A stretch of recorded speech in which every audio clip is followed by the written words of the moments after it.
It's a Tuesday, and it can only mean one thing. It's time for Super League Raw Weekly. On tonight's show, the 30th anniversary of the Betfred Super League has been and gone, but we'll be testing the knowledge of all things Super League with our panel. The team of the week for round number 6 will be announced as always. The news that everybody feared has come true at Craven Park. Willie Peters is off to PNG, but will he be taking some players with him? Banging or hanging, we'll go through all the news, gossip and transfers as always. What a round 6 it was. Redemption, wonder tries and drama. We'll be picking out the highlights. What will Oliver be saying this week? We brace ourselves for his big question. And Rival Round is on its way this weekend. We will be looking forward to some huge fixtures in round number 7. It's time for Super League Raw Weekly. You can't beat a bit of weekly. This programme is proudly sponsored by BYD, the #1 electric vehicle in the world and the fastest growing brand in the UK car market. BYD and Super League Raw, building our dreams together. And the home of Super League Raw, the Bluebell in Warrington. Make this your pre- and post-game destination for the best food and drink in town.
So good evening and welcome to Super League Raw Weekly. The clocks have gone forward, but not ours, hence why we're here at 7 and not 8.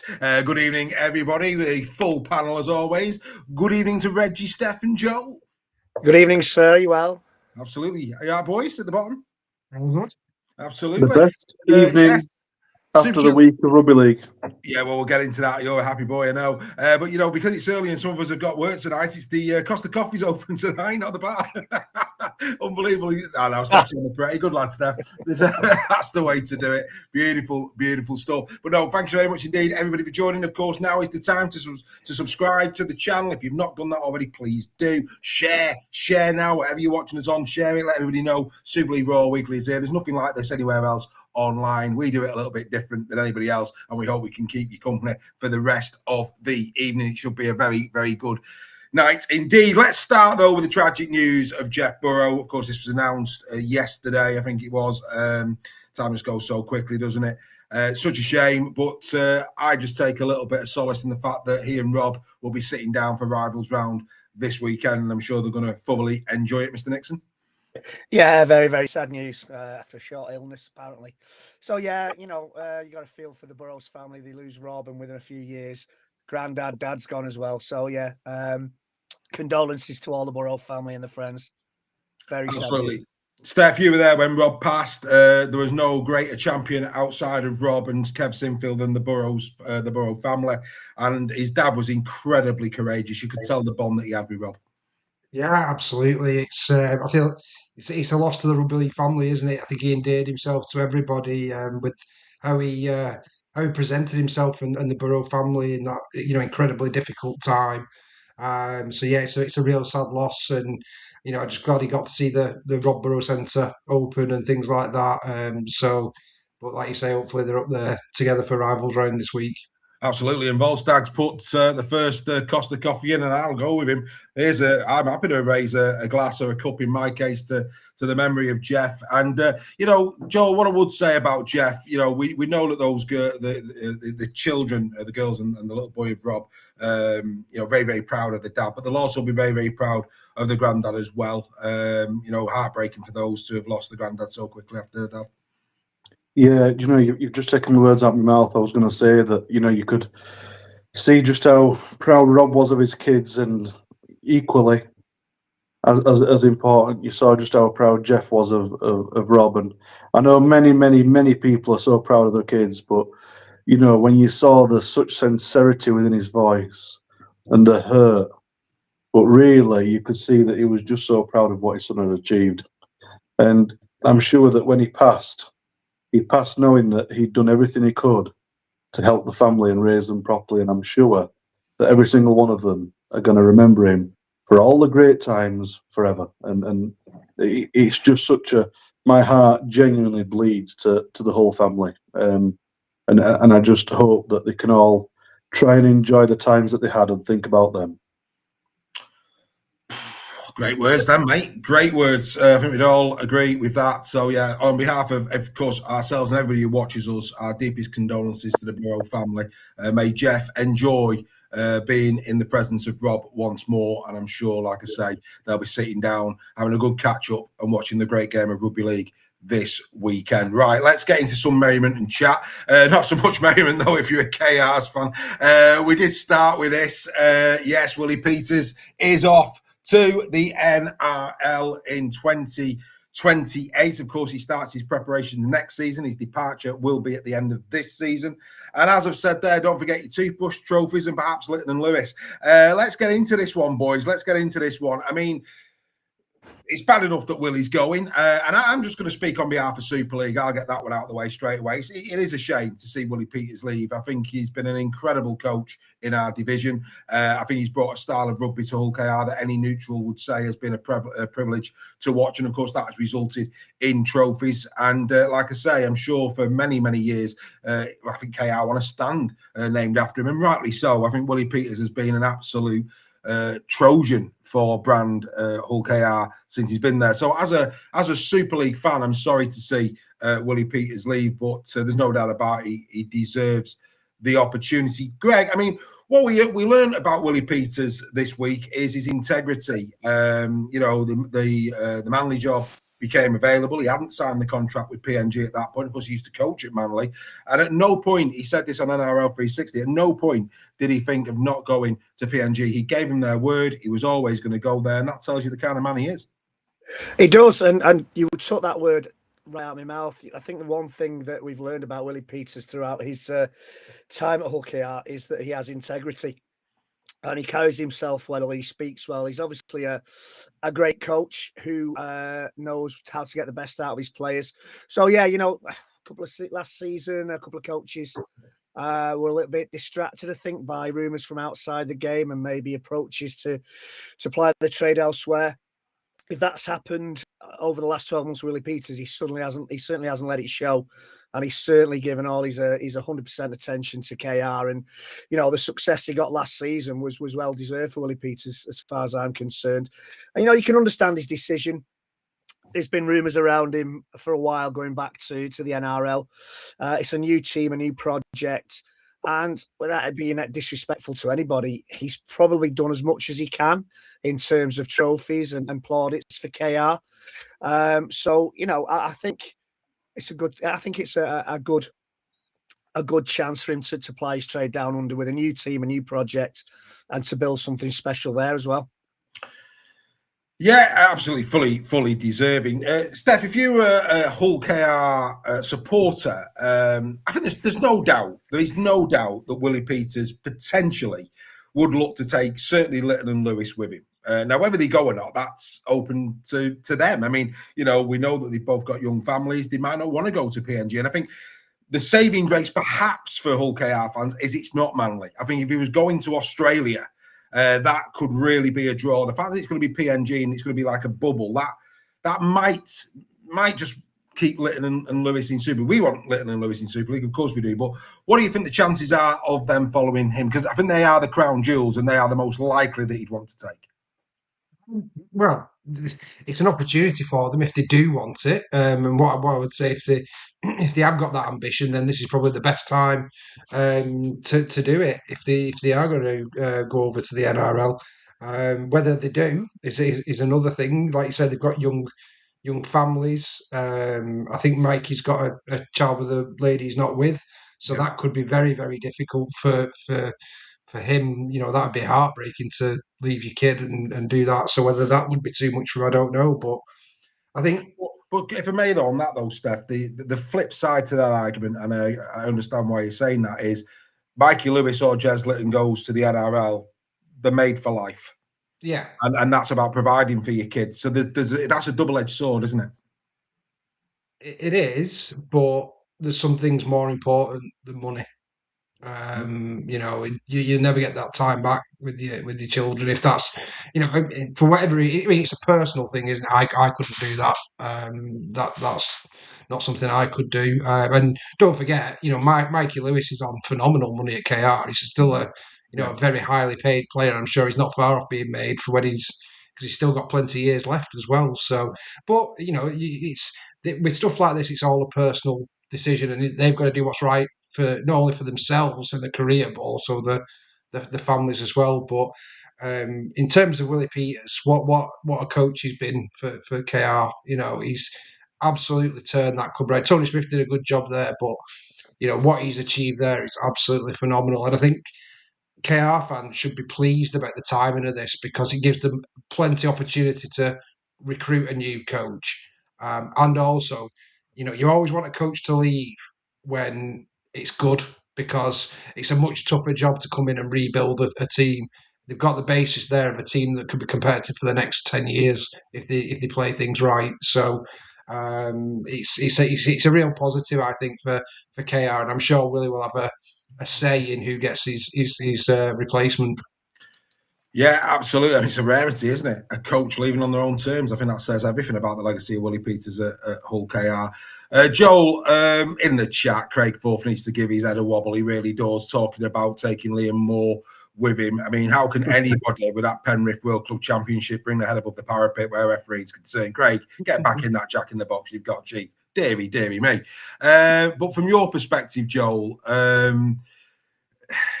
like I say, really sorry to see him go. Now we're going to learn a lot from me about the players because, and I'm not suggesting what I'm about to say is going to come to fruition. But when a coach is moving on, we've seen this in sport, with the wrong players, that voice becomes a lot less loud.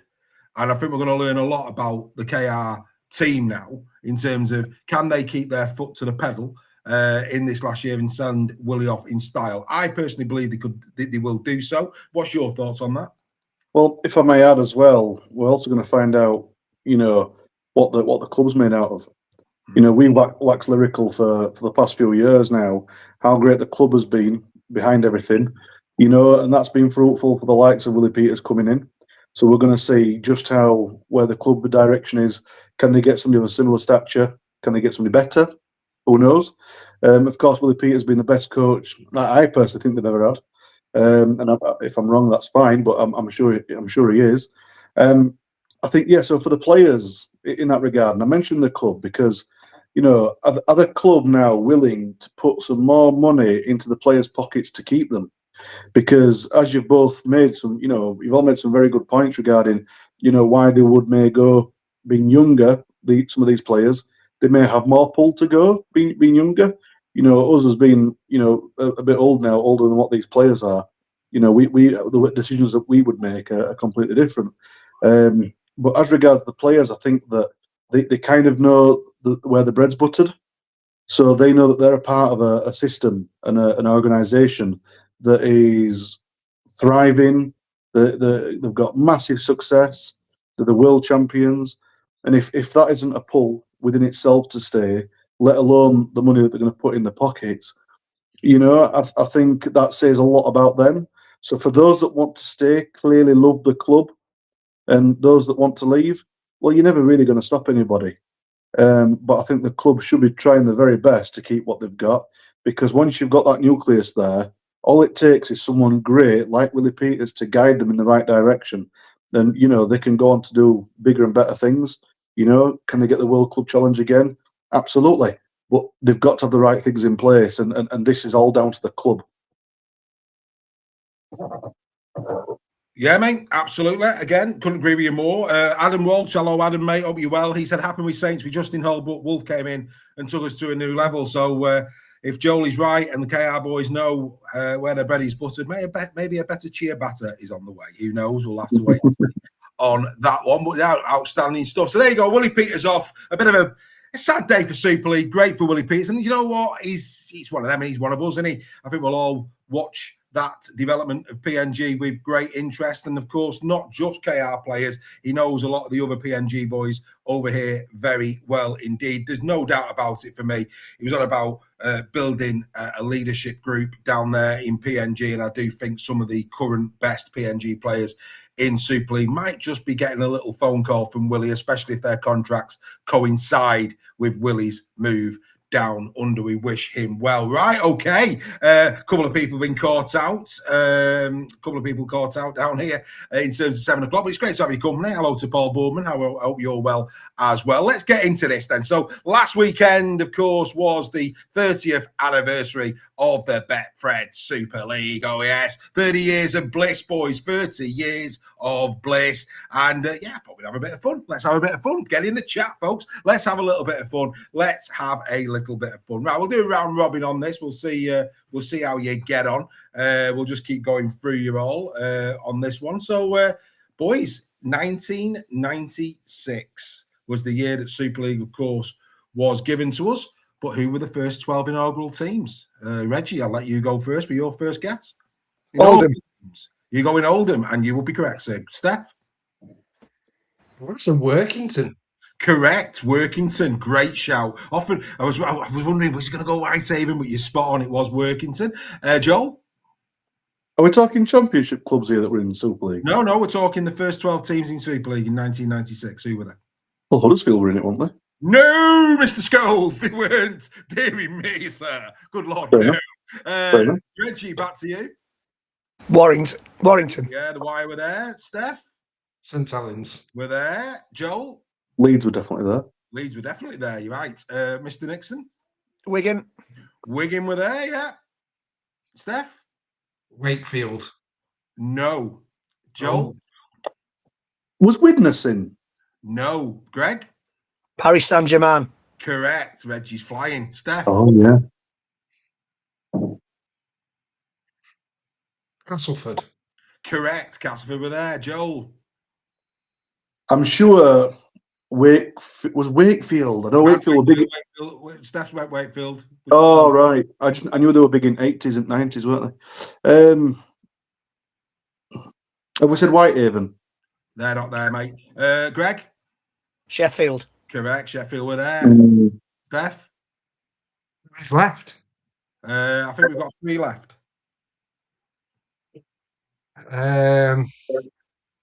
Hull. No. Do you know what there was? There's one for you. Neither Hull side were in the inaugural Super League. There's one for you. Joel? Well, I was just going to say, was it the old Gateshead? Was it Gateshead? Hull Sharks, whatever it was? No, they weren't there. Reggie?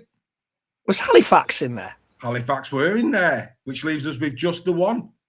Steph? Is it a team that's currently in Super League? It is. Well, it weren't League. No.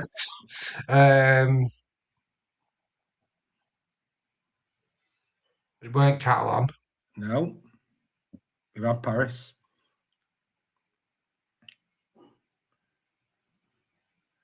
For the purposes of the podcast, Oh, Salford. thinking. Salford. No, Salford weren't there, Joel. That's in Super League now. Yeah, they are. It's Oh, wonderful. I know it is.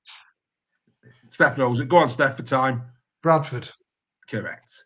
Oh, of course. Bradford. So there you go, which means that, Greg, you got 6 of them. Great effort. Pulled a few beauties out there, mate.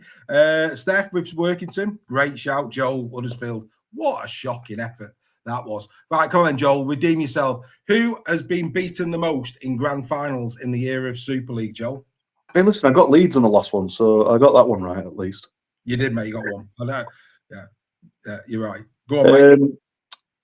Got beaten the most in grand finals. Yeah, 7 times. See, I'd have said that between Leeds and Bradford because they were both in it so many times. Which one you going? Leeds. Got the other one. Bradford. You're still wrong. Greg. Is it St Helens? It's not. Steph. Oh. Thought they lost 7 on the bounce or something. No. Most defeats. Wigan. Correct. Wigan with 7. Joel, right. Wigan have lost the most grand finals. Yeah. Wow. Who's won the most grand finals, Joel? Bradford. You're having a shocker. Greg. It's either Leeds or Wigan. Is it? Which one are you going? Leeds. Go the other one. Wigan. You're still wrong. St Helens. It is St Oh, Helens. my word. Oh, this is absolutely right. There's 5 teams that have been to the grand final and not won a single grand final. Joel, name one. Salford. Correct. Salford. Reggie. Castleford. Correct. Steph. Been to the grand final and never won it. Catalan. Correct. Joel.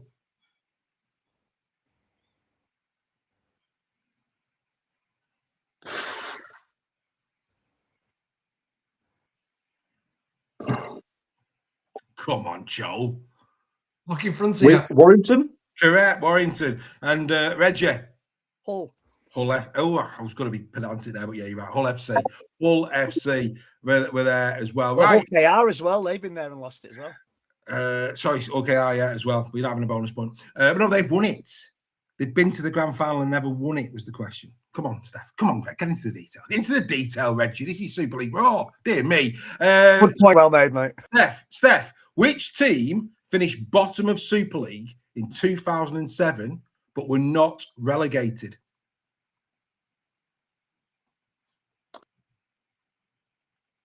The team above them were relegated instead. I think I know. Oh. Who? Well, Lee were relegated, weren't they? Nope. No? Oh, no. Castleford were relegated. Cass were relegated. Wakefield. Nope. Joel? Catalan. Correct. Catalan, because they got dispensation. Yeah. Great answer, Mr. Scholes. That's your answer of the night. That's fad. Who's won the most league leaders shield, Mr. Nixon? Oh, that's a tough one. With 8. I'm going to have to go for the obvious one and say Wigan. Nope. Steph? Thing. St. Helens. Yeah, they've won. They've won the most. Right. Okay. This is a good question. This is a belting question, right? 7 players have finished top try scorer on 2 occasions. So twice in Super League. Joel, can you name one? Ryan Hall comes to mind. Ryan Hall would be correct. In 2009, he scored 31 tries. And in 2011, he was joint top with 28 with Sam Tompkins. Well done, mate. Mr. Nixon? Oh, I was going to say Ryan Hall. That was my banker. Wow. Top try scorer, 2 Twice. seasons on the bounce. Not on the bounce, just twice in the 2 history of seasons. Super League. Yeah. I'm going to go Sam Tompkins. You're going to go Sam Tompkins, and you'll be wrong. Steph? Danny Maguire. Danny Maguire, no. He's been joint top, but he's never won it twice. Joel? I don't know if he's won it twice, but I'm sure Eddie Gardner got it once. Mate, that is out of the top draw. That makes up for your opening gambits. That is a great answer. AD Gardner in 2006 with 26 and 2008 with 28 tries. Sir, I'm back loving you. That's a great answer. Reggie, have you got one? I'm going to say Leslie Vinicolo. Correct. Joint with Danny Maguire in 2000, 38 tries, and in 2005 with 32. Well done, mate. Over to you, Steph. Liam Marshall. Nope. Joel? What was the question? Sorry. They finished top try scorer in 2 seasons. There's more, right? In 2 seasons. Not necessarily back-to-back, but they've been top try scorer in 2 seasons during Super League. I feel like there's got to be at least a half-back or a centre or somebody like that that's done it.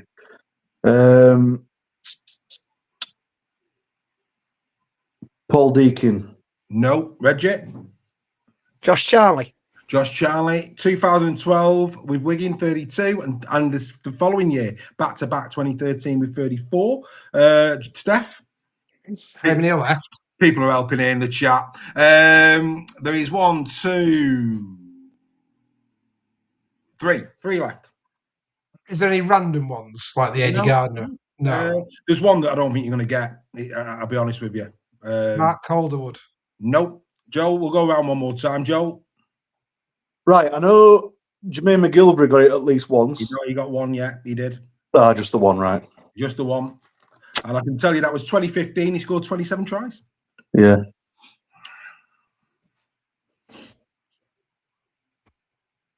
It won't be Briscoe. It won't be. Sean Long. Sean Long. No. Reggie. I'm going to go Joe Burgess. No. So the other 3, Bevan French, 2020 joint with Handley with 15. Of course, that was and in 2022 with 31. Anthony Sullivan of St. Helens. 1998 and 99 back-to-back 24 and 27 tries. And the real difficult one, and if anybody got this, I don't think anybody has in the chat, Dennis Moran, London Broncos. What a hey, that's one that could win you a million. 2002, he got 22 tries, and in 2003, he got 24. So back-to-back top try scorer. Good effort, that, isn't it? Good effort. Didn't he go to Wigan as well, Dennis Moran, after that? I think Wigan signed off the back of that. He went to Lee and he went to Widnes. Which Castleford player, Joel, has scored the most tries in a single Super League season with 40 in 2016? Shenton? Nope. Reggie? Again, Joel, you took the wind out of my sails with Shenton. 20 when? 2016. Oh, he was fullback in 2016. I can't think. I think it was a fullback and I can't think of his name. Right. No, it went Solomona. Is it Solomona or something like that? When he went to Sale Sharks? Denny Solomona, well done. 40 tries. Right. That's a great answer, that. And then last one, we'll move on, but hopefully people have enjoyed this. Something a little bit different tonight. Let's go. Where are we going to go? Let's go with that one as the final question. Magic Weekend, where has it been hosted? So where has Magic Weekend been hosted? I want cities. Steph, we'll start with you. Chester. Where? Manchester, yeah, correct. At the Etihad. Joel? Newcastle. Correct. Reggie? Edinburgh. Correct. It was a fine stag do, sir. It was a fine stag do. Steph? Cardiff. Correct. Yes, absolutely. Joel? London. No. Reggie? Liverpool. Correct. And Steph?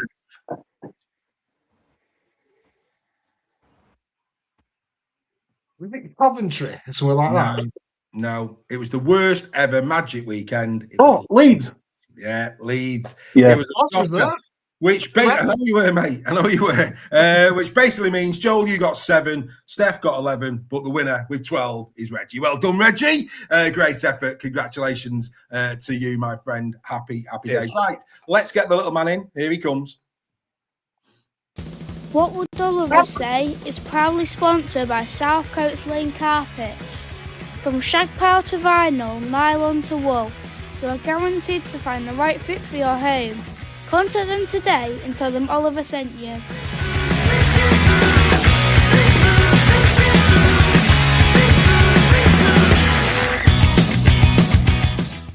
This is What Would Oliver Say at Super League Raw. I think Huddersfield's huge win this week against Wigan raises some real questions about the timing of their decision. Huddersfield finally had key players back from injury, and straight away there's a huge improvement. What stands out is that Luke Robinson was actually sacked just a week before those players returned.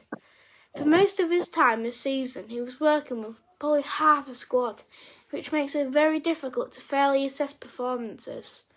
But the key point is, the owners would have known these players were close to coming back, so why make the decision when they did, rather than give him the chance to coach a stronger squad, because then they'll win more matches the stronger they get. But I'm not saying results would have definitely turned around straight away, but it does feel like Robinson wasn't given the opportunity to show that. What do you think, Super League Grow?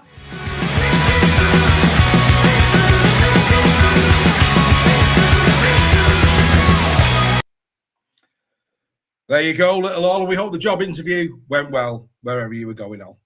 All there in his school. But Giants. God bless. Yeah, probably. Yeah, he's taking home from Robbo, isn't it? Hey, he could do a lot worse. His rugby league knowledge, mate, for his age, is very, very strong indeed. Joe, will, for the interest of time, we'll come to you on this. I'll let you answer Ollie's question this week as it's about your club. Was Robinson sacked too soon, or with time to just allow that news to settle? Do you think it's the right way forward now for Huddersfield? Where's your head? I will give you a very as possible. I think he was a bit of a scapegoat. I think that they probably decided that he wasn't part of the picture long term, and they thought it's best to get rid of him at the worst time because it doesn't look as bad on them. Even though Luke wasn't the problem, Luke should have stayed. I think that win would have come regardless whether Luke was there or not, and I think it was a bit underhanded. Right. Fair enough. Fair enough. We'll come back to Huddersfield Wigan probably a little bit later in the show, but thank you for that, Mr. Scholes. Really appreciate that. So we're going to do banging or hanging now, ladies and gentlemen. And again, in the interest of time, yours truly is on nights tonight. So in the interest of time, we're going to go back just for 1 week, back to the old format of each of the boys are going to get themselves a little dabble on this one, and we'll see where we go with it. So here we go. A bit of time for hanging and banging. Here we go. Banging or hanging. So there you go, banging and hanging. Reggie, you're in the hot seat, and round 6 produced some incredible numbers, 76,934, second highest attendance of this season, over 750,000 watch matches this year. Yet again, statistics really on an upward trajectory where Super League is concerned. Over to you. Absolutely banging, mate. It's good to see. The clubs are obviously doing some real good work behind the scenes to get people through the door and stood on the terraces and sat in the seats to watch this fantastic game. So for me, that is absolutely banging, and long may it continue. I think we'd all agree with that. As we take you out, we bring Mr. Sale in. And Mr. Sale, this is good for the competition, isn't it? The top 10 blowouts in Super League thus far this season. For the purposes of the podcast, I'll just quickly run through these before we get your comments. So the top 10 blowouts are as follows. YS 72, Tigers 6, Warriors 54, Leopards 0, Robins 6, Rhinos 58, Robins 52, Saints 10, Rhinos 46, Knights 14, Dragons 4, Saints 36, Warriors 34, FC 6, Giants 6, Robins 32, Tigers 34, Giants 8, and Olympics 16, Warriors 36. What's good about this is the promoted teams only appear twice. Yeah, well, that is banging, isn't it, for the competition? And I mean, there has been some blowouts there, but against sides that were top 6 sides last year playing each other, so you definitely can't blame the promoted sides. But I wouldn't even say some of those are blowouts. 30 odd points, that's just a normal Super League game, isn't it, for a lot of it? So brilliant, banging. There you go, banging from Mr. Sale. We say goodbye to Mr. Sale. We bring in, of course, the sexy man himself, Mr. Scholes. Mr. Scholes, staying on this theme just for a moment, the closest defeats. Leopards 21 to lose 20 from this weekend. Warriors 23, Knights 22. Trinity 16 to lose 18. Knights 19, Robins 18. Saints 20, Leopards 18. Giants 16, Trinity 18. And FC 16, Knights 17. Again, promoted teams in and around that. Competitive. There's been some good games there, haven't there? Very good, and that's exactly the stats we want to see. In fact, we want to see more than just 7. We want to see 77 of them, because I think that's maybe a contributor as to why we've had so many people viewing, possibly in one round.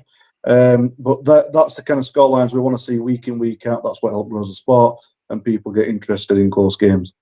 Yeah, absolutely. Absolutely. Couldn't agree with you more. And Paul Fail, good evening to Paul over there in Canada. The competition as a whole is banging so far, even with my team at the wrong end of it. I couldn't agree with you more. It's been absolutely superb. Well done, Mr. Scholes. We'd all agree with banging on that one. As we go back to Mr. Nixon. And Mr. Nixon, she did it.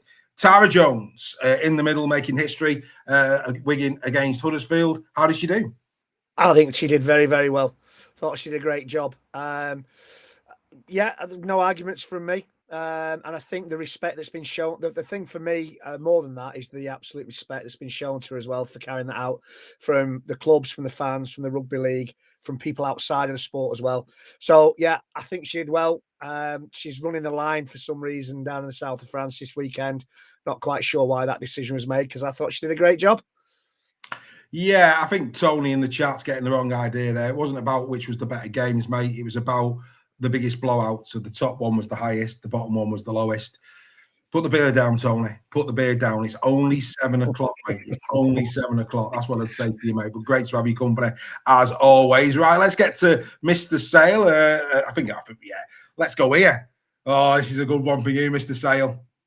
He's here. Oh, what a signing. What a signing this is for Wakefield Trinity. Roger Turazashek is coming to Super League in 2027. Wakefield, another statement of intent. The player that they are getting, before Steph gives us his overview of this signing, let me just fill in some blanks for you, ladies and gentlemen. Now, we do know that for some Wakefield fans, they won't even know who this guy is because some people don't watch Australian Rugby League. 236 NRL appearances. He's actually been an international on both codes. He scored 75 tries in those NRL appearances. He's represented New Zealand on 10 occasions, scoring 11 tries, and he's also represented Samoa on 5 occasions. His current tackle efficiency is 86%. His average meters a game, 182. Can play wing, can play fullback, can play centre. I'll be asking Steph in a minute where he thinks he'll play, but just bear this in mind. We're looking at the Dally M winger of the year 2013. We're looking at the Rugby League International Federation Wing of the Year, 2013. We're looking at the Dally M Fullback of the Year, 2015, 2018. The RLW Player of the Year, 2015. The Dally M Player of the Year, 2018. The Golden Boot Award winner, 2019. And the Dally M Captain of the Year, 2020, Mr. Sale. Over to you. One of the best to do it in the NRL. Absolutely phenomenal player, phenomenal signing. 32, I think he'll be 33 when he comes over. So still got a couple of years left in him yet. But I think if I was going to play him anywhere in Super League, I'd play him in centre. I think for Wakefield, I think that's where he's just because of his size. They may play him on the wing. I can't see him playing him at fullback. I don't see him playing there. But yeah, what a player. And if he stays fit for them, he's going to rip up Super League. Yeah, he's built for that spot. I think, they've got good wingers there at Wakey. You're looking at them, and this is no disrespect to the likes of Cam Scott, etc. But you can look in the centre and think, yeah, would you drop Johnston to put Johnstone and put him? No, because you'd want him to feed him. So I'm with you. I think centre's probably where he's going to be. But I'll tell you what, let's hope he stays fit. We've seen what Sivo's been doing. But I have to be honest with you, this is a bit more special than that. I'm sorry, Leeds Rhinos fans. This is a little bit of those top trump moments. I think Wakey's done one on you here. And we know Wakey's got a good record against you. Good on Mr. Powell. Good on Mr. Matt Ellis. Wonderful. Wonderful. Absolutely marvellous. Mr. Mills. It's the Mills. Oh, sorry. Sorry. Where's he gone? Where's it there? Go on. You say. Yeah, I think it's Steve Mills. I'm sure it is, who does all the recruitment at Wakefield. Yes. He's done a phenomenal job for Wakey. Yeah. Probably doesn't, people won't know who he is, but he's a big part of how Wakefield have rebuilt and been successful. So he deserves a shout out. Definitely, it's a phenomenal signing. Couldn't agree with you more. Right, let's bring in Mr. Scholes. Let's bring Mr. Scholes back in. Hey, Mr. Scholes. Last week we were saying, in my little rant about where I want Super League to be in 30 years' time, promote our superstars. Emily Bell of the London Broncos won Gladiators, for those who missed it. What a marketing opportunity. Now, this is what it's about. A rugby league player goes on to Gladiators and wins. SAS and all that. I'm telling you, forget Love Island. This, for me, is where we should be looking. These type of programmes, get rugby league players on them, could be special. This is what made me laugh, because last week when we were talking about it, I nearly, unless because we were struggling for time, I think I was going to mention. I think Gladiators would be the other show that you'd want to get them on, because I think that these, and it's obvious there, they will show up the Gladiators, and I just don't think any of them. I think even back in the Gladiators of the 90s, they'd be taking them out too, because they're just phenomenal athletes. They're the best athletes in the world, in my opinion, because it's all right being fit, but you've got to be strong and powerful and carry a bigger unit round than other athletes do, and people forget that. You know, these athletes who do rugby have got to pass a bleep test as well as the footballers do, with much bigger frames. So it's absolutely fantastic for that to happen. Long may it continue. And we hope this happens more. I hope Gladiators offer this opportunity out to more rugby players.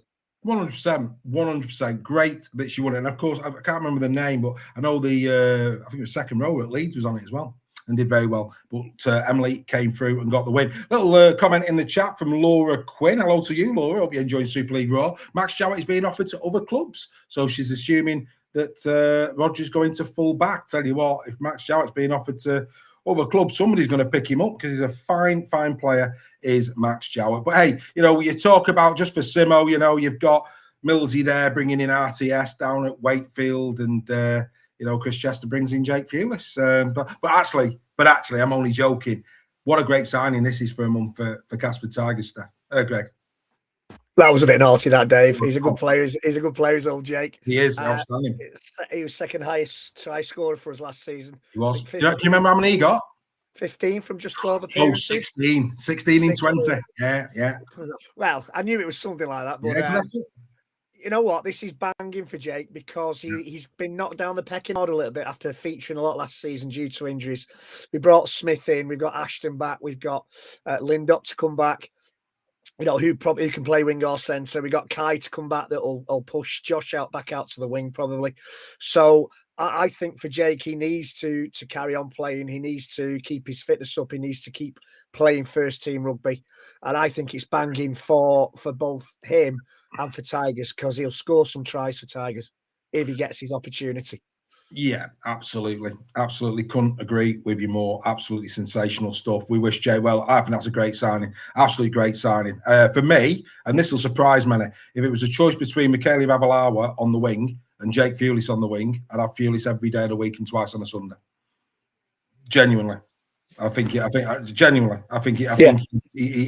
last season, it's such a shame for him, because like this year, Ashton's coming back, which of course reduces his chances. And fair play to Josh Smith, he's took his chance really well at Warrington so far this season. Of course, once Kai Taylor-Ray comes back, Josh will be back out on the wing more than likely, which again is going to suppress his opportunity. So there's no doubt Jake's long-term future is huge in the game of rugby league. No question about that. I think Tigers have got a really, really good sign. And of course, boys, before we came on air tonight, Bill Leyland and Desiree, they're off to St. Helens as well on a short-term loan, which I think again tells you, you know, how short a players Saints are. That's an interesting one as well. Right, before we get into a little bit of, let's take a look at round 6 and the rest of it, need to just remind everybody of this. Super League Raw, Club Wembley competition. That's right. Join us. Join Super League Raw. We've got 2 tickets up for grabs for Club Wembley for the Challenge Cup Final 2026. You can do the QR code there, the Club Wembley.com. And if you're listening on the podcast, just go to our website, go to the shop. The draw will be live on air, and that will coincide with the semi-finals of the Challenge Cup. 2 tickets to join Super League Raw in Club Wembley. All proceeds go to Grassroots Rugby League. You can have a entry, I think it's £2.50 an entry, or you can have 5 entries for a tenner and increase your chances of coming to Club Wembley. So there's no better way of watching the Challenge Cup final. Padded seats, great facilities, great bars, fantastic stuff. Come and join us. Get yourself in that competition. We'd really love your company in that one. And what we'll be doing as well, because we've been getting a bit of feedback that people don't really realise what great membership benefits we give. From next week, we will pick a particular benefit, and we will highlight exactly what you get for being a part of Super League Raw, just so that we don't do it all in one go, because that could be quite a big monologue. We'll just pick out certain things. But just for the purposes of the podcast and you guys who are watching, Super League Raw members are coming to Club Wembley for £35 this year. 35 quid. Ooh, no better time to become a member. And if you become a member now, you can still get them tickets. Unlike Magic, where unfortunately we sold out our allocation. We're all off to Village Street, the best seats in the house and a private bar. They're gone. But in terms of the Challenge Cup, they are still available on the website. You can on the website if you're a member. You've got to become a member, though. You've got to become a member. And we did have a few people take up that little window of opportunity last week as well. So we'll be meeting some new people at the Challenge Cup, and I'm sure by the end of that weekend they will become members too. Right, before we get into round 6 and just our highlights of the round that has just gone, should we do team of the week? All I would say, Reg, is put your cup down, because some of these, mate, you're going to fall off your chair. There's no real theme this week. I've just been let loose. Here we go. The Super League Raw Team of the Week is proudly sponsored by the Pentagon Motor Group. Visit their website today to find the make and model that you desire at the right price. It's the Super League Raw Team of the Week for round number 6. Here we go again. At fullback is Gareth O'Brien, who plays rugby like he plays a piano, not by ear, but by hand. And what hand? 2 brilliant assists and a defining drop goal. What a tune!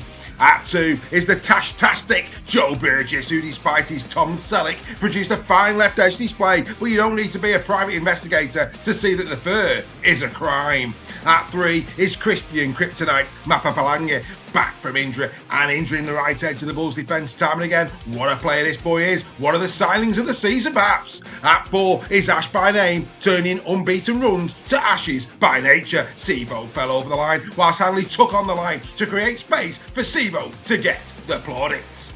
At 5 is Jason Gary, who like sexy underwear showed how to get into some tight places to devastating effect. Forget Ann Summers, Jason looks good in the Super League shot window, folks. And speaking of which, at 6 is Mikey Lewis, who like KR was as rampant as a rabbit against Saints. This was Mikey Lewis at his best. The question now is, can he maintain these impeccable standards? At 7 is the returning Adam Clune, who showed kicks that the Lord of the Dance will be having to show off. It was almost like watching a freestyle general execute a battle plan that the enemy could not repel. At 8 is the man who, like a Renault, provided the room to the night. But this isn't French tat on the highway, no. This is Samoan HGV that hogs the middle of the field in an imposing fashion. Xavier Sir, quality. At 9 is the hands that don't do dishes. No, they do tackles, and they are not as soft as your face, but brutal and efficient. He did the hard work to swing momentum that almost got Olympique the win.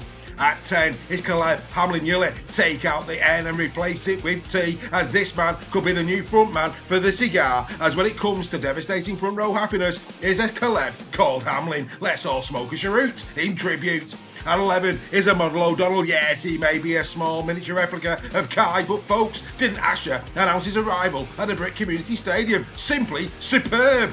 At 12 was the bellissimo of a performance from James Bell, who showed what Super League Raw has always promoted. What a sensational player he is. Just like an Italian antipasta, it's hard to know where to start. All we know, he left the FC fans feeling full and satisfied. And finally at 13 is the man who brings order as well as law to the Tigers. Another try taking George Lawler to free for the season, but take him out of the Tigers side this Thursday, and it could have been a bully night at the One Ball. Ladies and gentlemen, this is your team of the week for round number 6.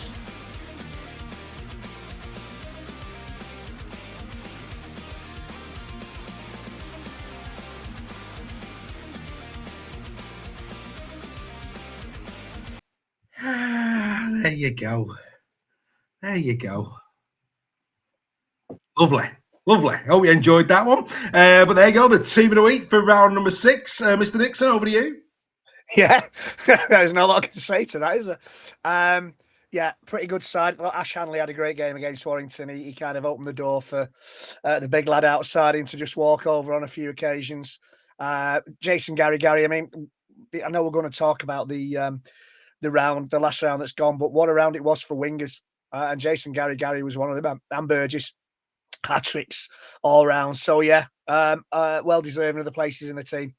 Yeah, Greg Roach on about Gagai in the chat, and I get that. I do get that. I thought Jacob Gagai was exceptional, but so too was Mapapalangi and Hanley. And you know what? Gagai came a very close third there. I thought Gagai was exceptional. Steph, your thoughts? Yeah, I was going to say about Ash Hanley as well. I know Brodie Croft got the man of the match, didn't he? I think on TV, And but they gave him 2 assists that he didn't get. yeah, I know.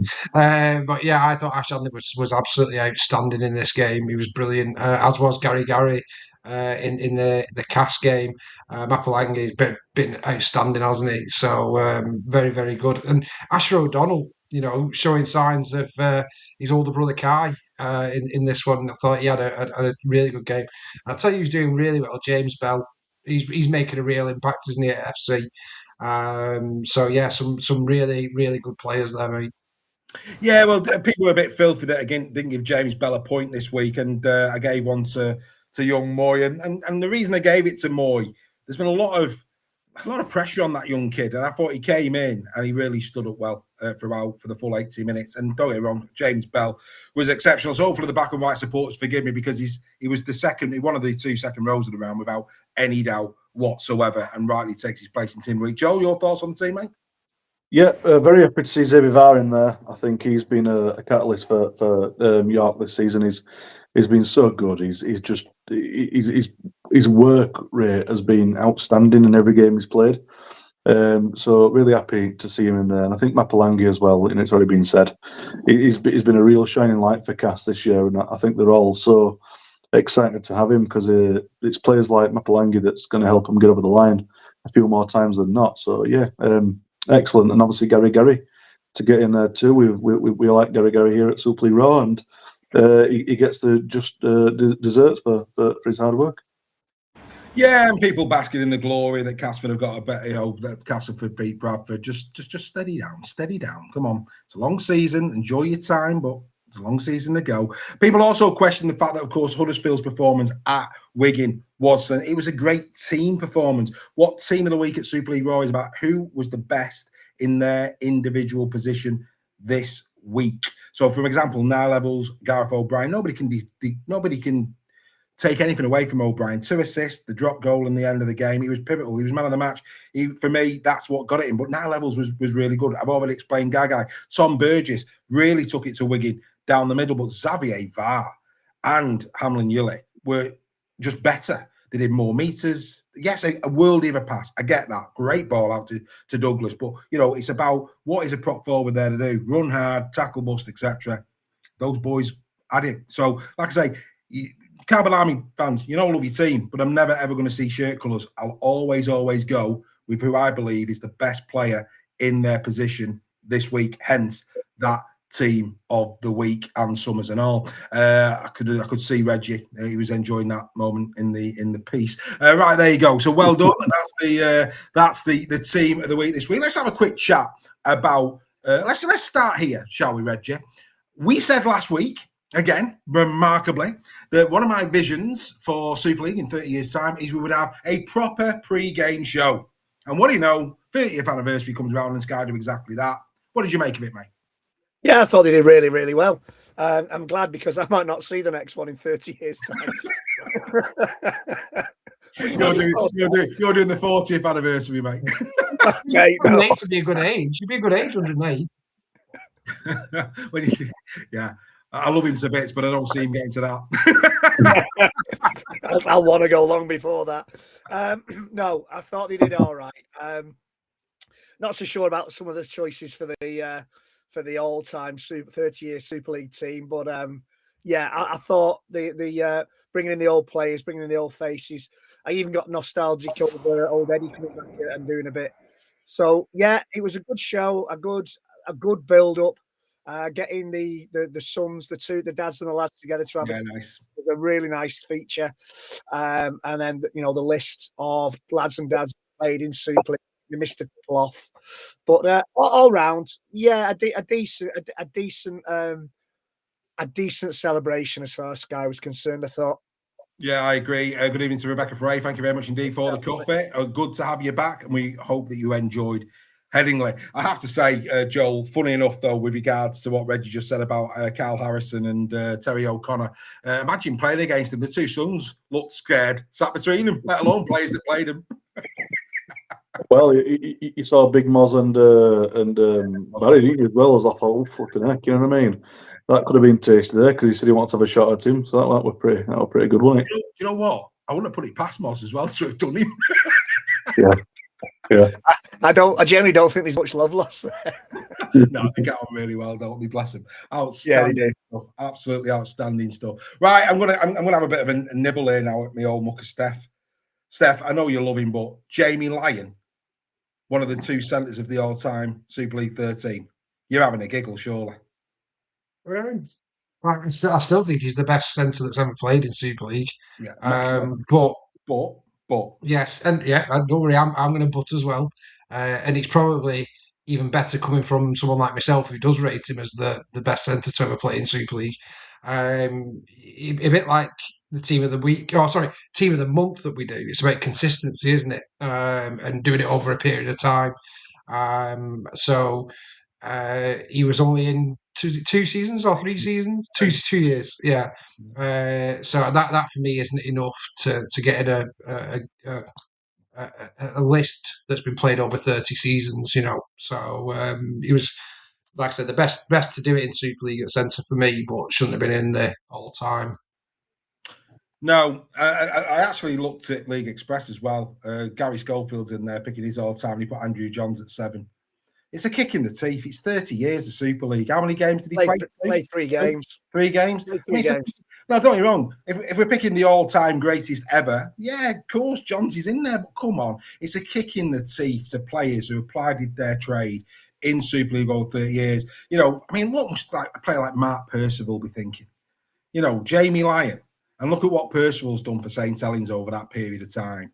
It's an absolute, for me, it was an absolute joke. Reggie, you know, yeah, well, when you think of players like Shantae Harpy as well in the early days, player, mate. Yeah, that'd have been a better show. Yeah, I agree. He was a beast of sense. Him and Vainicolo were unplayable sometimes, and you know that powered that Bradford side to 4. I think it was 4 grand final wins. Yeah. Yeah, I know Jamie Lyon is a special player. God knows he did Warrington all by himself on a few occasions when he played against us.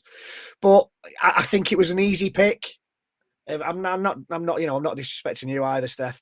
But I think it was an easy pick to go for Lions. I would have had Shantae Harpy, to be honest. Yeah, they didn't want to be all by themselves, did they, Warren? No. Joel, how explain this to me as if I'm a 5-year-old.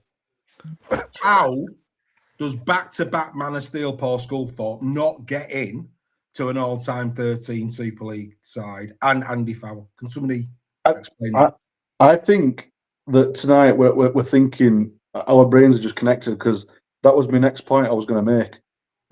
I think Scully had to be in there, right? One of the best players to play not just in Super League but play in Super League for a long time. Yeah. You know, for me it'd have to be you've been playing in Super League for a minimum of 5 years. Minimum 5 years. You know, for those who've been there longer, you know, Scully is one of the. He for some may be on their Mount Rushmore. 100% in Super League. Absolutely, yeah, and I think that Faz as well. Yeah, I don't know how anybody can't. Well, I mean, the thing, I mean, I get Sinfield. I think Sinfield, if you, as a game manager, there was none better. I would say, you know, he's your first pick on the team sheet in any final. You know, he was just exceptional. You know, I love Andy Farrell. You know, I love Andy Farrell. But Sculthorpe's in there all day. I'm sorry. Oh, yeah. Scully could play anywhere across that back line of a pack. And I'm sorry, as good as Andy Farrell has been for the Wigan Warriors. And there's a lot of people who threw a bit of shade on that. Farrell has been, arguably, I'll just go top 5 second rowers in Super League history. I'll go top 5. And he'd certainly be in there. So all these people who see colours and start, you know, giving him a bit of grief, you know, we're not talking Adams Family and Uncle Fester. We're talking Andy Farrell, Wigan Warriors. You know what I mean? Good player, quality. You know what I mean? I bet he could light a light bulb as well. He's got a lot of talent, Zarvander. But, you know, the bottom line, it's all right. He won't mind. It's all love. It's all love. But for me, that's where Scully should have been. And then Andy Farrell, I mean, I just don't. For me, who did he put? They put Burrow at 7. And who did he put at 6? Remind me who they put at 6? Was it Maguire? It was Maguire. Yeah, it's Maguire and Burrow. Yeah. And, if we just take sentiment out of it, you could put Sinfield in the halves. Not that I agree with that, because but he's saying that he played a lot of games in the halves, because Burrow went to 9.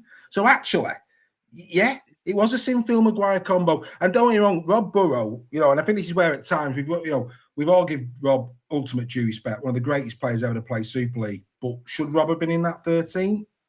When you're leaving out Kevin Sinfield, when you're leaving out other players. The thing was, Sinfield also. Sean Long. I mean, somebody said in the chat, Paul Newlove, another shout for centre. Gary Connolly, another shout for centre over Jamie Lyon. I mean, nobody'd argue with Keith Senior. No one. Keith Senior was an absolute. He was bruising. He was quality. He had to be in. And then you have the people going, "Who's the only people he voted? Leeds Rhinos." Well, no disrespect, but up until KR, we only had 4 teams that won the grand final. It's obvious that those 4 teams are going to have the most places in the all-time 13. It doesn't take a rocket science, doesn't it? I mean, with the greatest respect, you're not going to see Lee Penny in there, are you? Come on, let's be honest about that. Good evening, Lee. Hope you well. But yeah, some really, really odd. Really, was really Kieran Cunningham in it? No, they picked James Roby. Which again, we could get Volstagg on. We could get 3 or 4 Saints fans on, and they could talk for 3 hours who was the better player. And it'd be a very interesting debate. It'd be good to listen. You could throw Mickey Iam into that mix as well. Yeah. Well, you could put him into debate. I don't think he comes out on top, but yeah, I get your point. I mean, we've had a lot of good 9s. I mean, some people talk Terry Newton, don't they? As a great player that should be in that mix. And then of course you've got the likes of Daz Clark, who won a Man of Steel. You've got Paul McShane, won Man of Steel. So there's plenty of candidates in there, but I don't think it was altogether wrong. I think, in fact, the ones that we discussed are the ones that are glaring. Sam Tompkins, again, you could have a view. I don't know. Wellens, exactly. Yeah, Wellens is a shout. Wellens is a shout. Wellens win more grand finals. Yeah, Matt Duffy. Yeah. Mike. What about Mike Withers? Mike Withers again, early days of Bradford. Mike Withers. No, not our Mike Withers, the Mike Withers. The Mike Withers. Yeah, but no, look, I had to address that. I couldn't not. I just, I'm sitting there watching that, and when Jamie Lyon got that, for everything that you said, Steph, this for me is where, forget your heart in situations like that, who's your favourite player and who was the greatest player that ever lived and all of that. If you're going to judge 30 years of Super League, that word consistency, that has to be at the forefront of your mind. And the ones for me that Lyon, absolutely not, based on his appearances, never in a million years, never. And then how can Sculthorpe, Farrell not be in there? You're just like, wow. It was iconic, those players. Iconic, mate. And quality as well. And quality. I mean, Paul Sculthorpe, I always say it, Scully was a Rolls Royce of a rugby league player. A Rolls Royce. No wonder, Saints' early joy in Super League coincided with Scully at that club, because he just oozed class. Robbie Paul's another one. Robbie Paul, yeah, in the halves, yeah. People forget about Tim Harris too. Yeah, at fullback. Lee Breers. Or 6. Lee. Look, I think Lee's arguably, where would I put him? Top 10? Top 10? Would that be fair? Lee Breers? No, better than that. No, I don't think I'd go top 5. Not when you consider the likes of Bevan French that are in there now, Danny Maguire. I mean, very, very quickly you get past 5, mate. Very, very quickly. Yeah, but we're talking 5 years plus, aren't we? Not, how long has Bevan been there? Getting on for 5 years now, mate. No, fair enough. He was there in 2020, mate, so he's actually 6. So yeah, the point where Breers was the best halfback in the comp, though.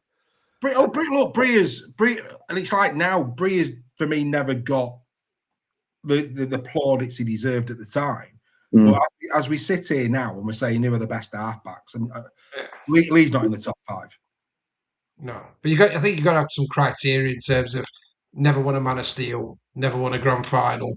Yeah. Then kind of think. Sorry, not to rub it in. She'll be short year this year, but Yeah, I think that's got to be a bit of a criteria with some of these as well. But the thing about Lee as well, I think his earlier career, I mean, it's fair to say he said that Tony Smith saved him. I think his early part of his career at Warrington, he was just walking along, really. He wasn't pushing himself as he should be. And then the Smith era came and we started to see, the real Lee Briers. And of course, the back end of his career, he became, without doubt, one of the most revered. Didn't play for England either, did he? No, I think he might have got a cap. I think he might have got a cap. I think he got a placat. Were Eddie's thing always that he was he'd never played for England? I'm sure Eddie used to say that all the time. Yeah, but Rangi Chase did, mate. Rangi Chase played for England. Just saying. Just saying. He's a good player. Good player, but come on, really. Anyway, let's get into yeah, I've just had a little shout there. But in terms of round 6 that have just gone, what a round. And we'll start with you, Joel. We've got to start with you, Joel. And a shout out to Emma Penman, who is a Wigan fan, who said that she was gutted at the weekend, but was looking forward to seeing the smile on your face this evening. Isn't that lovely? Isn't that lovely? Hey, fantastic. Just, you've got a little bit of potato at the side of your mouth there. I'm just give that a little, only joking. Enjoy your pack. Joel, go on, mate. Over to you. You must be over the moon. That was an incredible display from your boys. It was. Yeah, it really was. And like I said to you, Dave, on the phone, I am waiting. And some in the media and across different podcasts I've produced, of course, Wigan were that rubbish that we won. Of course, we just weren't that good. Shut up. Talking out your backsides. Wigan didn't play well because Huddersfield dominated them all the way through the game. I'm sorry, but we just did. I don't know where it came from. All lit a firework up the backsides, but long may it continue. I'll light the spark. I'm not bothered. It's fantastic. I thought we played a brand of rugby that deserves not just to be in Super League, but that for me was what you would expect from a playoff club. Now, I know we are far, far, far off that, but if we can start putting in performances like that each week, I think we'll contend with anybody. And I'm very curious how to see we get on next week against York. This week, sorry. I just hope it's not a one-off, one-hit wonder. But it just beggars belief how you can perform one week so terribly and then play like a top 6 club the next week against the people that haven't lost all season. Well, it's because it was the perfect storm, wasn't it? You always see a reaction when a coach gets the push. That just tends to happen. Obviously, players came back. And we've been saying, King, Burgess, they've been playing well, and so you had certain players in your squad that were already playing a reasonable standard of rugby league. You then had the ones that came back in. I thought Powell, loose forward, had a great game. I thought he really attributed himself well in there for you. Some of your tries were superb. Connor Wrench, breath of fresh air. I mean, he's been out for over a year. And what a performance Connor had. I have to say, Gary, is it Gary White could have stayed in the chat? So we were just talking there about Lee Briers, and I throw it out there that Lee Briers had a cap, and he's doubting it. He played for Great Britain against France. So I know he had a Great Britain cap. I know he did. What Gary was saying, it was the Briers for Britain campaign, not the campaign for him to play for England. Ah, right. Well, yeah, but it worked because he played. He played. He played for Wales quite a few times. Yeah, he played. Yeah, he predominantly for Wales because he couldn't get into the England squad. But he did get a GB cap against France. I know he definitely got that, which was good. But good evening to you, Gary. Hope you're well. Yes. So yeah, well done, mate. Joel, all of us are delighted for you, mate. A little bit of, and wasn't that picture of Greg and Ryan that we posted on the group that I think it's on the Giants page or the Super League page. It's absolutely wonderful. Ryan Birch, loving life. It was a great moment. And again, I've got to mention it again. The Tom Burgess pass wide to Douglas. I think for this week, Tom and Tarney need to swap positions. We'll put Tom in centre and put Tarney at prop. I mean, I'd love to see him do it another 9 times to see if he could hit it. If it was in the stands but I have to say, as a moment, Lockie Lamb would have been proud of that one. That was an absolute peach from Tom Burgess, no doubt about it. Let's pick out some moments. Obviously, great 30th birthday celebration, Greg, at Headingley. It was a game befitting of the celebration, without doubt. Yeah. Some nice moments in that game. We'll talk perhaps the moment of the game. The Thewlis try was quality. Yeah, I mean, Josh Thewlis for me is a very, very underrated player. There's some touches in last week's game where he sidestepped and dummied like a halfback, and this week as well for that try. The step and the goal was tremendous. He's faster than people give him credit for, and he knows his way to the try line. I've got a lot of time for Josh Thewlis, and that was one of the tries of the round as far as I'm concerned. A superb try. Yeah, it was an absolute class try. I'll tell you what was a moment of quality as well. Don't know what it is with George Williams. I think he likes highlight reels for the wrong reason. Take about Brodie Croft. Boom! Oh, that was a beauty, Steph, wasn't it? That was a right get into that, son. Oh, lovely tackle. Yeah, it was. He's had a few of those. I mean, was it Sims who gave him a right one as well early last season? Was, yeah. But no, it was a really, really good standard of game, and as a neutral, it was really, really enjoyable, and like you say, completely befitting of the 30-year celebrations. Absolutely. No, I couldn't agree more. Greg there in the chat on about the Ryan photo. Giants poster boy, Mr. Birch looked better because he was next to me. By all accounts, never had so many under fives watching. They thought the BFG was in the stand, by all accounts. Mr. Roach. Don't know how true that is. But by all accounts, they suddenly got a surge of youngsters watching the game on Sunday. And long may that continue. The poster boy for the youth. Fantastic. Jill, she says, well done to Joel. Have a beer on me. Well done, Jill, over there. And actually, on the topic of tackle talk, Greg's giving me a love heart. I could only get away with that. He does. What a legend, Greg Roach is. So apologies for ladies' tackle talk. It should have been out, of course, this morning. I will take full responsibility for that. But the good news is the ladies are not holding it against me. They're back. They're doing it tomorrow night, and it'll be out on Thursday morning. So well done to the girls for that. And I do apologise for what happened last night with regards to that. So ladies' tackle talk will hit on Thursday morning. Right, let's get into Lee Leopards. I was there. I was in the privilege of being with Steph and his family yet again. And Golden Point drama. I mean, Steph, what I would say is, if we're going to talk tries, that Trapeese one right in front of us, the Toulouse, that took some scoring. That was quality, wasn't it? Yeah, it was. They scored some great tries, but I don't think it's any coincidence that Toulouse worked out when you've got a prop forward playing centre, then you might have a bit of rainbows there, So, as soon as they worked that one out, they were going in for fun, weren't they? But no, phenomenal first 35 minutes from Lee. Probably the best I've seen Lee play all season, to be honest with you. But I think Jack Hughes getting injured as well just exposed it, and having watched the game back, you could see they definitely worked it out, and that's why they came back into it so well in that second half. But it must have been great as a neutral to see again another promoted team coming back, and rightly so. I thought they were exceptional at some points in that game to lose, and then obviously to get the first golden point of the season. Thank God for Gaz O'Brien. That's all I'll say as a Lee fan. He had a great game, O'Brien. And again, people will look to the drop goal. His all-round game was solid. He took a couple of big hits again, didn't he? Because we were talking about that during the game. He brought himself up. I think one of the Charlie tries, he took a right late hit, didn't he? And we were like, oh God, is he going to be going off here? Got himself up off the canvas. Not quite in not quite as gladiatorial as Mr. Brett Hodgson at Wembley.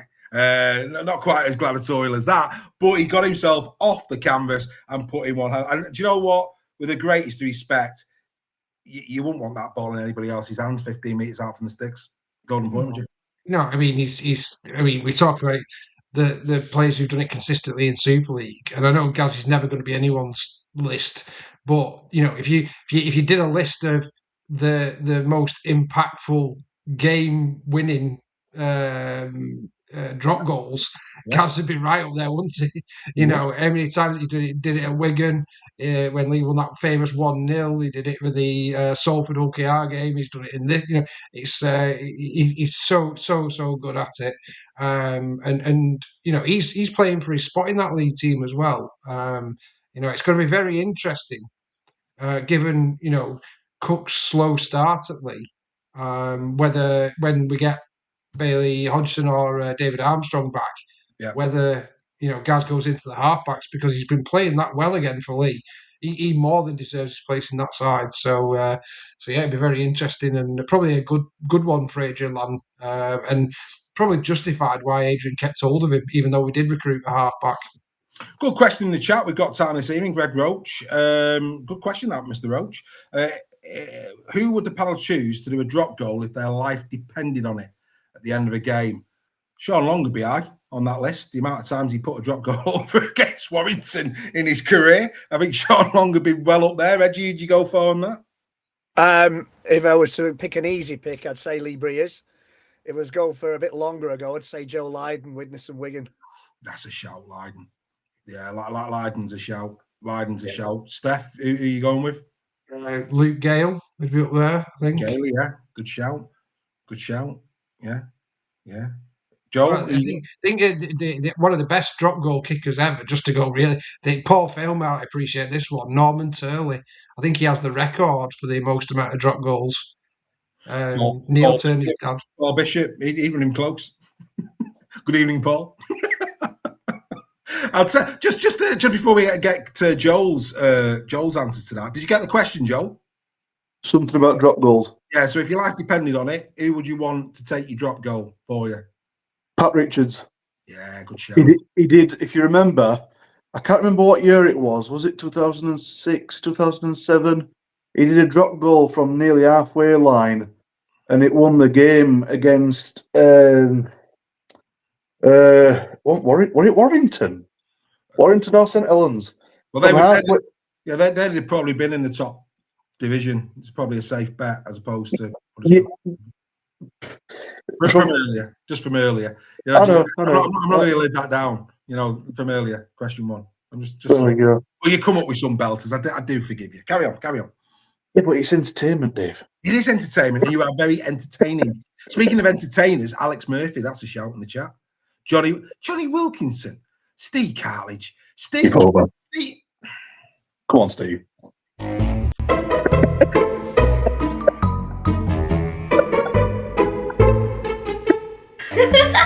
Give your head a wobble.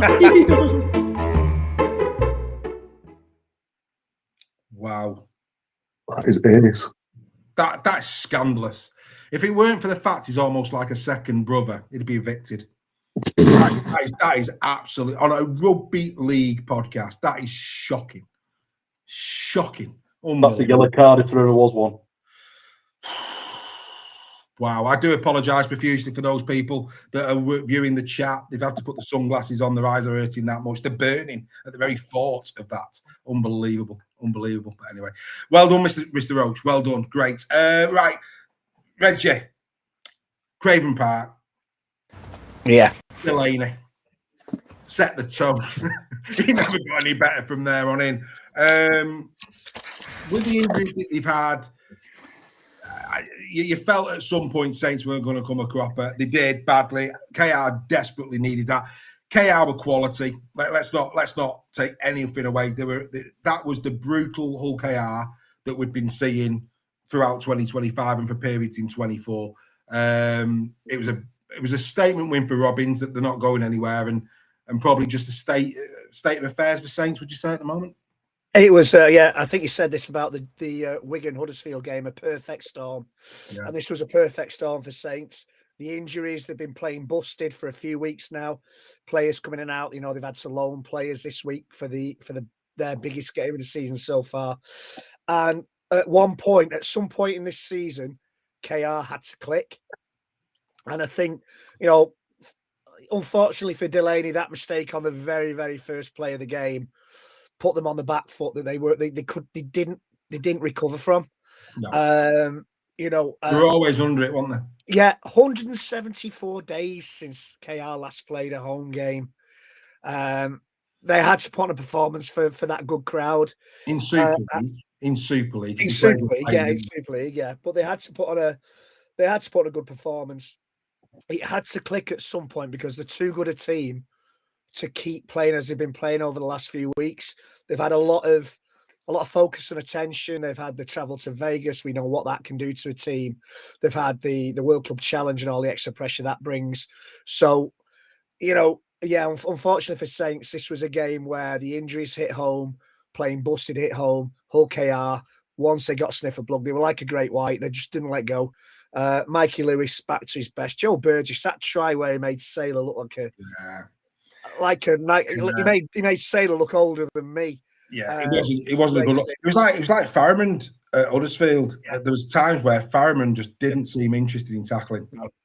No. And sometimes you've got to put your body on the line. And I think, for the likes of Farriman, you and Irwin, I thought you and Irwin first half was class, and then second half came under it a bit. These lads will learn a lot from that experience. But I agree with you on that. But having said that, I thought Noah Stevens, when he came on, impressed for Saints. He deserves more game time. But yeah, I mean that, and the Saints kit. I was wondering when they were going to get the baseball bats out. That is a shocker, isn't it? Oh, you've got to be a Saints fan to like that shirt. That's all I'm going to say. You've got to be a Saints fan, and you don't really like it. It's that siege mentality that we're going to protect our club by saying we like something that, quite frankly, it should be a tea towel. It's a shocker. It's an absolute shocker. I can't honestly. It's that bad. I tell you what. All I would say is this, right? All I would say is this. If you're going on holiday this year, the best way of nobody nicking your sun lounger is put that shirt on it. It's that. I thought they were going to change the name to the St. Helens Blue Sox at half time. Oh, it's a shocker. I'm sorry, but Saints have had some nice shirts over the years, but I thought it was Sheffield Wednesday. Oh, mate, tell you, I won't wear that any day of the week. No, I can't believe the Saints fans are going to be nicking the Lee Leopards sun loungers. Well, I mean, it's bad because Steph's being quiet because he just doesn't. You know what I mean? Steph can't limp in. He's gagging too, but he's like, even by Lee standards, Steph, that's a shocker. I'm saying nothing. You're saying nothing. It's an absolute outrage. I mean, again, whoever the design team is there, whoa, wow. So suddenly Benson's for beds is not too bad, Reggie. That's something. Dave, is that looks like a Tesco carrier bag. Well, every little didn't help Saints on Friday, did it? You didn't know.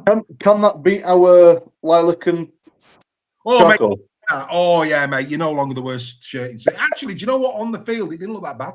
Do you know what, Joe? I thought that looked really nice. It looks all right in the flesh. Still don't like it. No, I don't either. But it all right. It looked better on the pitch than it does on a hanger. Is what I would say. Is what I would say. Anyway, we talked enough about that. St. Helens. Wow. Best home protection in the world. Put that on your front door. Nobody's coming near it. It's unbelievable. Shocking. Right. I tell you what, credit where credit is due, Steph, to York Knights. Again, another spirited display. The only problem with them now is a couple of big injuries have just hit him. Matt Arthur, of course, dislocated his elbow. Sam Wood also has picked up a knot. Again, a scoreline that didn't reflect the game. Up to 72 minutes, that was a real tight affair. Some lovely tries, though. The John Stone one, mate. Oh, yeah. Yeah, no, it was a really, really good game, and the scoreline probably doesn't reflect how good of a game it was. I thought it was a bit unfair, really, on York. Really stepped up. Wakefield, credit to them. They dug deep, and a great following again from Wakefield fans as well. That deserves a shout as well. The support they give their team at the moment is phenomenal, which is brilliant to see. But no, York again proving how competitive they are. That you have to turn up when you play York. It's as simple as that to win. And I don't think Wakefield were at the best. They looked clunky at times, but scored some phenomenal tries. And I think the scary thing is once Wakefield click, then they're going to be a really, really good side. It's coming, isn't it? You can see it's once they click, they're going to cause some major. I think probably upsets is a bit disingenuous to Wakefield at the moment. They're going to take some big scalps. Is probably what I'd say. Yeah. But no, credit to York again for a brilliant performance. But that can only last so long in Super League's ruthless.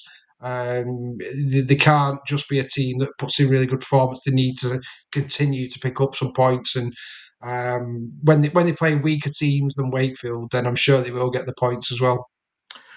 Joel, back to you. I tell you what, the Toulouse-Catalan game of the weekend is going to be interesting. I mean, try and pick a winner in that based on form. I mean, the Catalan Dragons who played second half against Hull FC turn up, they win. That's same with Toulouse. Don't tune in for the first half, folks. It's probably going to be 0-0 and a drab affair, but second half should be good. They both turn up for that one. But then, the flip side for Hull FC in the box, it's very likely the two games are very similar. Absolutely in the box seat, playing some wonderful rugby league, totally in control of the game, fell asleep. Catalan came flying back, some lovely. I mean, the Charlie Staines try. I mean, that was great try, too easy though.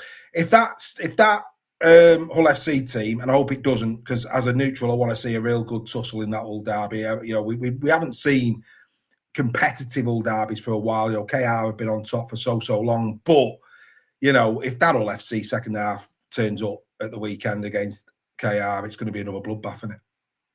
Absolutely, and with the amount of crowds that we're hopefully going to get this week, I think that will just add to it. The amount of times that's been said where derbies are involved, sometimes form does go a little bit out of the window. So it doesn't really matter if you've not been playing that well the week before. Your whole focus that week is almost like a Challenge Cup final. You want to just beat the people that you're playing, and I'm hoping that the crowds that go there, it's going to be like having a 14th man on the pitch for either side, and I think the whole derby is going to be absolutely wonderful as it always is. Well, the atmosphere should be outstanding. I tell you the atmosphere that's going to be outstanding. Also, rumour has it 15,000. Oh. Wow. Welcome back, Bradford Bulls. Go on, have a bit of that. Good acoustics there as well. Eh? Yeah. Good acoustics there with them. Absolutely. Carl Shaw in the chat. Good evening to Carl. Carl saying, sorry, but talking to shirts, did you not find the ref in the league game should have been in green? I couldn't tell if he was there sometimes. Well, he was the one with the whistle. It's probably the giveaway there, Carl. But no, I get your point. I'm only joking, Carl. Good evening to you. Hope you're well. I think it's only right and appropriate. I wanted to talk about this last. Greg, we talk about coaching. Take a bow, Ryan Carr. How on earth he got that team together last week after an absolute annihilation. We called it, well, I did, on Captain's Run. Sorry, but I did. Steph basked in the glory of Ravalawa. I said on Captain's Run, I wouldn't be surprised, having seen him in the flesh, if he drops him. And he did. And then, of course, Greg, Valame goes off, who, again, I think Ryan Carr himself said it was a case of we could either get upset by that and capitulate, or we could show a bit of character. Two things. I want to praise Ryan Carr. Let's do that first. What an incredible job he must have done last week. Yeah, the morale must have been at rock bottom. We didn't mention it last week, but Castleford didn't score as many points as Gould did against Warrington in the cup. That must have been a real kick in the teeth. Morale must have been rock bottom. So whatever he's done, whatever him and his coaching team, let's give some kudos to the team around him and to the players. They must have got together and they've obviously said enough is enough. Even if we lose this next game, we don't play like that. We get some pride back in the shirt. And I think it was Chris Chester, was it said in an interview in the week that they wanted just to get the pride back in the shirt for the town and for the players. So yeah, I mean, rumour has it he was even considered for the Spurs job midweek. He did such a great job last week. So so red card, I mentioned football. But no, I mean, and they went behind. Bradford went in front early on, and that could have been a real knock to the confidence and a kind of, here we go again. And I thought, I feared for Castleford when Bradford took that early lead. But fair play, they came back and they deserved the win. Gary was sensational. Yeah. One of his tries. See, this is the thing with Sivo, right? I'm sorry. And I've got to say this, right? Gary did his job, did it really well, found some room on the edge. He found Gary better than Sivo in terms of what he did as a winger. I'll say that straight away. But it was all about Mapalangi and Ashanley. And again, this is... True, yeah, but the try still needs scoring, mate. Yeah, all about the centres. Those two lads at the weekend destroyed Warrington and Bradford. Destroyed them. I mean, there was a moment there. I think Mapalangi was going down the left edge, and he drew not only he drew 3 players into him. I think it was the breakaway one, the Gary one. And if you actually watch it, it was. And holds it. It's a tight pitch, and he draws them in and goes, "Yeah, son, go and have a field day. Off you go. Beautiful. Absolutely, honestly, class." Yeah, no, I agree. And I tell you who else I was impressed with after we gave him a bit of some bad raps. Weaver looked good, and Dejan Arce looked good as well. They look like they're kind of they're communicating better now. They're working better now. It'll take time. They're a new partnership, so I think big raps, like you say. The coaching staff and the players have done a tremendous job for pulling it round after that maul in the week before. Yeah, Simo's having a shocker tonight, trying to have a little nibble. Well, if your team played consistently well, we talk positively about them every week, mate. You know, you're only 1 week away from an hiding. Come on. I think the other thing with the Gary as well is Bradford did a massive favour in playing Luke Hooley on the wing, because that was the worst defensive display by a winger I've seen in a long time. Yeah, he was absolutely not to single leg players, and I'm sure Luke will be as critical as I am of his own performance. But you know, you had Wynne, who's been playing for Bradford and been outstanding. I think it might have been a different story down that side if he was playing rather than Hooley, who's a fullback by trade, isn't he? He's not a winger. But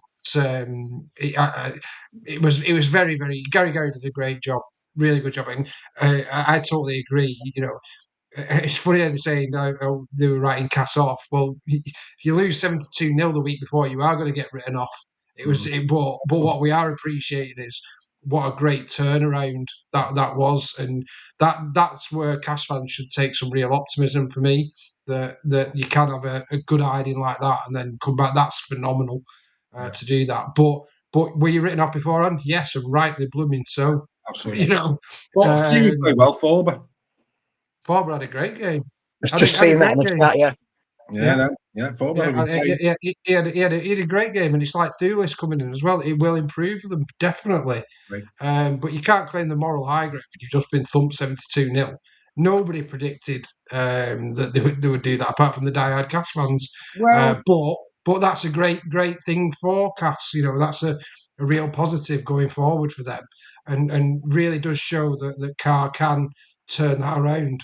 So yes, we'll all learn a lesson from that. Hopefully, they don't get thumped 72-0 another time. Yeah, and in terms of Kurt Eggers, I think he's been outstanding at Bradford. I really do. I don't know why.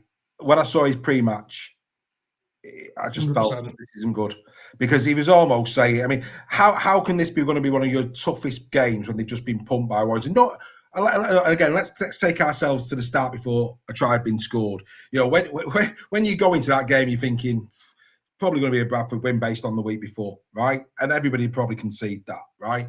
They had to, and this is why we're giving Ryan Carr so many plaudits, because that was some coaching job to do what he did. But then equally on the other side, when you've got Kurt Haggerty coming out saying it's going to be a really tough game, he sensed something. There was just something that suggested perhaps to him this was going to be an interesting night, and so it proved to be. I was very nervous when I saw that interview. Boys, great chat, absolutely great chat. Let's quickly, for the last 5 minutes, just quickly take a look at Rivals Round. Of course, we'll be going through all of this in Captain's Run. If you've not watched Captain's Run or listened to Captain's Run yet, then where have you been? Of course, no game on Thursday. They're all on Good Friday. So on Thursday, 6 o'clock, watch the Captain's Run or listen to the Captain's Run on Apple and Spotify. We'll get into the detail of all of these Rivals Round games.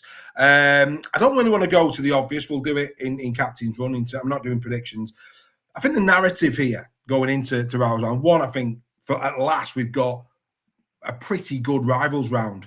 And I think, you know, the Toulouse coming in has really helped. I think York has as well from a Yorkshire. I mean, all right, it's a bit loose. It's far ends of the piece, but at least it's better than Gatland, Joel, isn't it? And there could be something there in the long term, like Liam Warrington have found something that's really, really helped. Of course, Bradford coming back in has really helped. Wakey going up against Cass. So for me, I think we're in for a passionate round of rugby league, and I, for one, cannot wait, and we'll do due justice to that when we get to Thursday. But I think, Joel, I'll bring you back in. I think what's interesting about this weekend is reactions. So, Bradford, they need a reaction going up against the Leeds side. Look, again, the way that results have been going this season, don't take it for granted Leeds are going there and winning. I mean, we've been found out all year on that. But Bradford need a reaction. That was a real bloody nose, there's no doubt about it. For once, the derby of Saints and Wigan, both not in great form. That's going to be interesting. What are the reactions going to be from Wigan and from Saints, who, let's be fair, both of them got well beat. Forget this. Well beat. Anybody who watched those games, they both got battered. Simple as that. Warrington, all the plaudits that Warrington's got.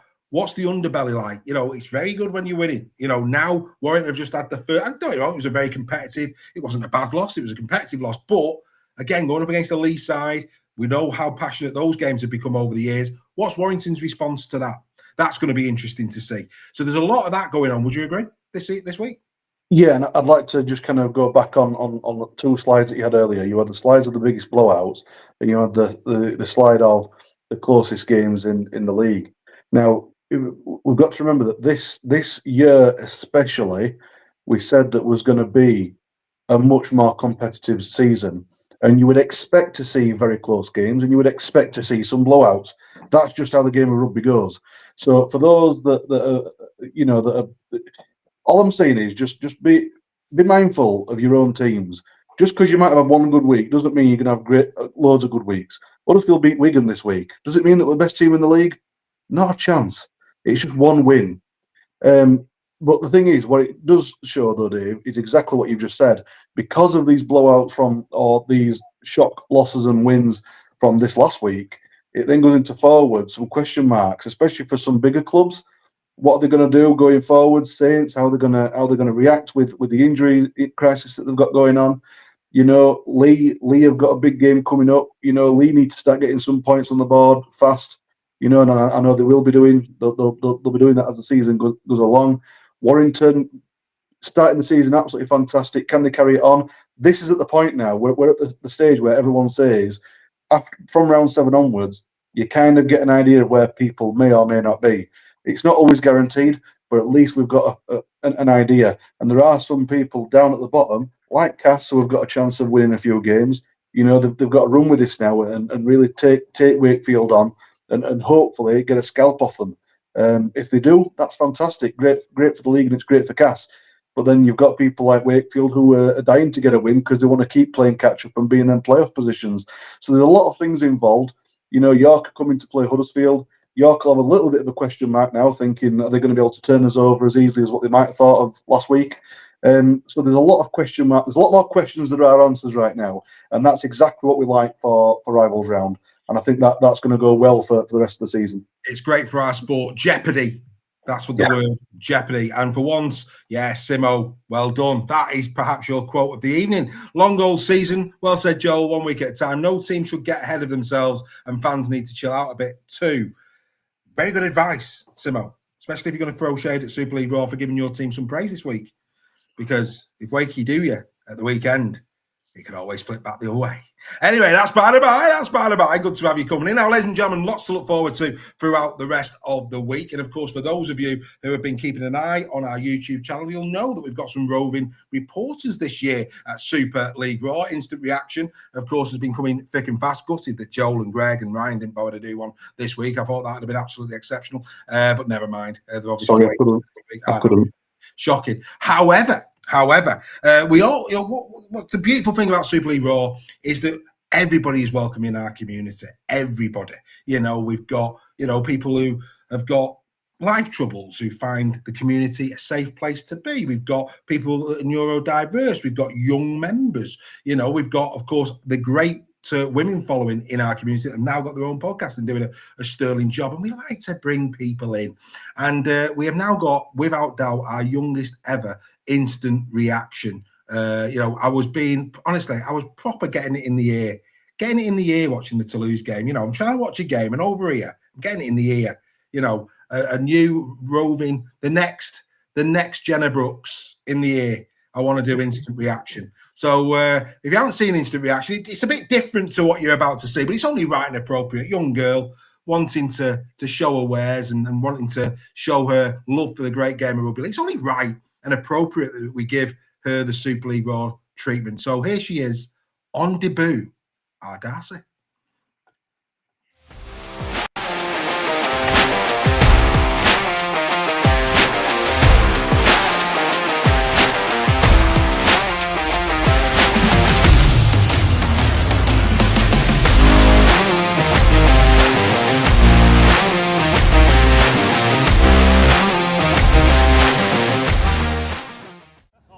You ready?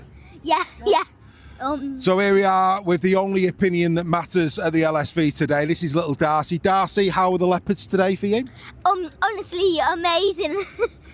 And I do say one thing before I go on. I am my dad's favourite daughter. You are your dad's favourite daughter. There's no doubt about that. I don't think your dad agrees that you were amazing today. You were probably 6 out of 10, surely. Be quiet. Who's your favourite player, Das? Edwin and Pappy. Edwin and Pape. When's he back? Could be back next week, week after. Looking forward to getting Edwin back on the pitch. Sorry, what? Are you looking forward to getting him back? Yeah. Yeah. Why do you like Edwin and Pappy so much?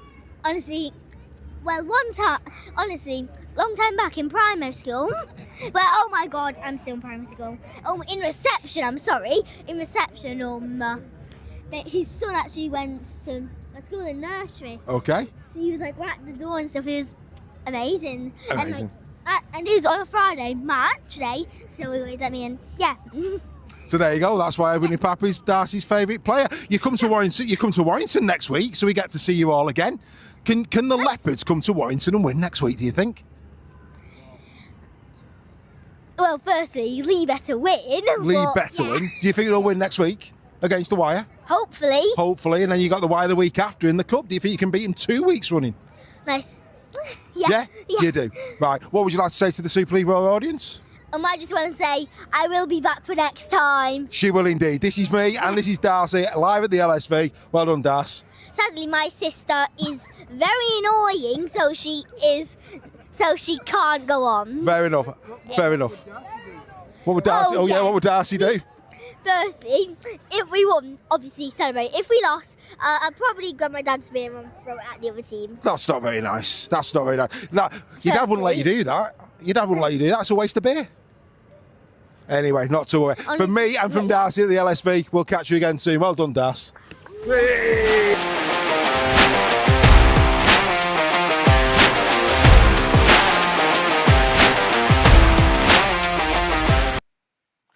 So there you go, little Darcy. Good effort, outstanding stuff. I have to say, I was watching Steph behind the camera, and when she said this one time, fortunately, Bandcamp didn't come out. Yeah. I was like, where's she going with this? Happy days. But there she is, little Darcy, maybe coming back in the future. And if you see Super League Raw out and about at the full time, just go and see Joel, myself, the lads, the likes of Alex Sharp, etc. All of those faces that you see on Instant Reaction. If you see them at full time, they're probably going to go off to do an Instant Reaction. Go and follow them, get on it, and perhaps come and become a member, be a part of Instant Reaction. That's what Rugby League is about. It's about community. It's about being together and enjoying this great game of Rugby League. And what we demonstrate every single week is we debate with respect. We give you great content, and of course we are developing the #1 community in the rugby league world. Boys, that's been a fantastic show. Really enjoyed it this evening. Championship Rugby League returns tomorrow 7 p.m. with Craig Lingard. A very if you're not into Championship Rugby League, there's late tries and then there's the Sheffield one. Craig getting another win, he'll be delighted about that. I'm sure he'll be discussing all the other games with me as well, and of course a lot of changes in the Championship, the likes of Paul Wood, of course, moving on from Swinton, etc. We'll be talking about all of that this week. And of course, Captain's Run is back on Thursday, 6 p.m. You can watch it. Forget the 19th of March. I did that last week. That's got to go, man. Let's just get that gone. That's just so disappointing, David. But anyway, yes, 6 p.m. this coming Thursday, live as a webcast on YouTube.